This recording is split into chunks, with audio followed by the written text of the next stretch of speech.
Let's dive into a fascinating story about how a single policy decision in Turkey set off, well, what was basically a 3-decade-long earthquake. And I'm not just talking about the economy. This shift literally redrew the country's map, completely reversing a national strategy and creating a brand new reality for millions of people. So you have to ask, how does something like that even happen? It sounds so dramatic, right?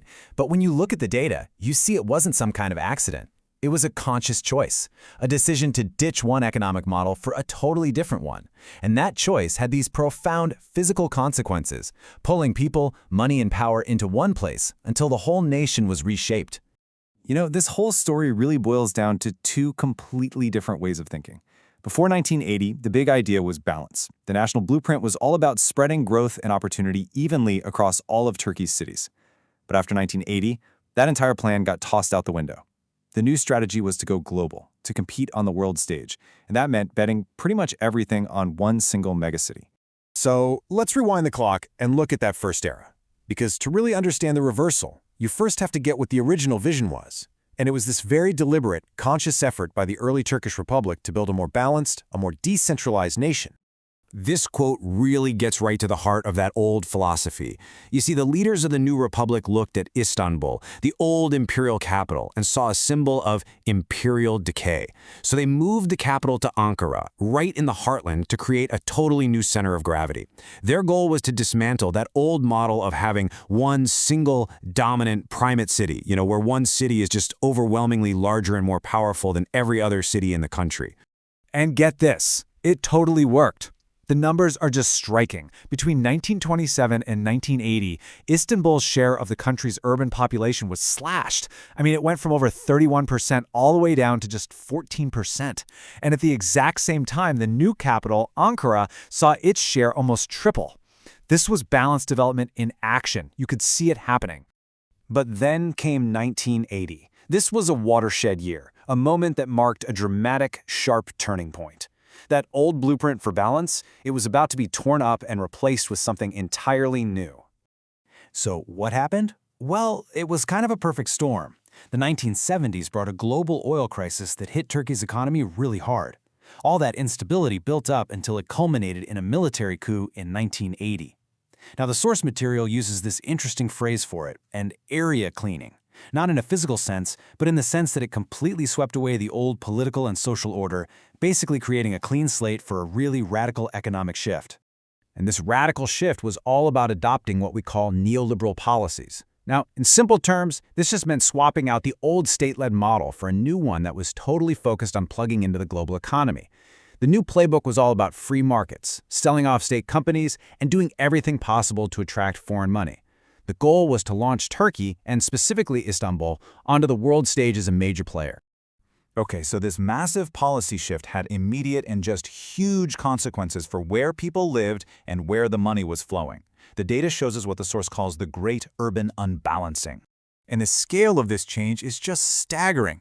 Look at this. Between 1980 and 2010, as all these new policies took root, Istanbul's population exploded by 460%. Now compare that to the 46 medium-sized cities out in the heartland. They grew too, but by 230%. So Istanbul wasn't just growing, it was growing at double the rate of the rest of the country's urban centers. Now, to help put this into context, urban planners often use this concept called Zipf's law as a kind of measuring stick. It sounds complicated, but it's really just a theory that describes what a healthy, well-balanced system of cities looks like. It's like an ideal curve where cities are distributed pretty evenly by size. And here is the crucial finding from the research. For decades, Turkey had been steadily moving towards that ideal urban balance described by Zipf's law. But after 1980, that progress didn't just stop, it violently reversed. The country's urban system was suddenly thrown into this dramatic, top-heavy imbalance. All that work, undone. So let's zoom in and get a little more specific. Let's look at the diverging fates of what we can think of as the three main characters in this story: Istanbul, the global giant; Ankara, the steady capital; and those 46 heartland cities that were really caught in the middle of this massive shift. The economic story is just as stark. You can see it right here. Between 1980 and 2000, Istanbul's share of the entire national economy surged. But at the same time, those 46 medium-sized cities, on average, saw their slice of the GDP pie shrink by almost a quarter. The wealth wasn't just growing in one place, it was actively consolidating there. Now, you might be thinking this is a pretty simple story of winners and losers, right? Istanbul becomes this economic powerhouse, case closed. But this is where the data reveals a really fascinating and, frankly, counterintuitive twist. This economic boom came with a very real and kind of hidden social cost. Just think about this number for a second. While Istanbul's economy and population were exploding, its social infrastructure was buckling under the pressure. The number of hospital beds for every 1,000 people didn't just stay the same, it collapsed, falling by 58%. The city was getting richer on paper, but its actual ability to care for its people was plummeting. And here's the other side of that wild twist. In those 46 heartland cities, the ones that were losing economic ground, the number of doctors per 1,000 people skyrocketed by an absolutely incredible 678%. So while the money was flowing out, quality of life, at least by this key measure, was actually improving dramatically. It's not what you'd expect at all. But of course, this doesn't mean everything was perfect in the heartland. Not by a long shot. The economic squeeze was very, very real. Their share of the national GDP shrank, employment rates fell, and critically, the amount of money their local city governments had to spend on public services, the money for fixing roads and building parks, it dropped by nearly a third. So they were the clear economic losers of this new era. So, after looking at all this, what's the final verdict? What was the ultimate price of this great policy reversal that so completely redrew the map of Turkey? So let's just quickly summarize the key takeaways here.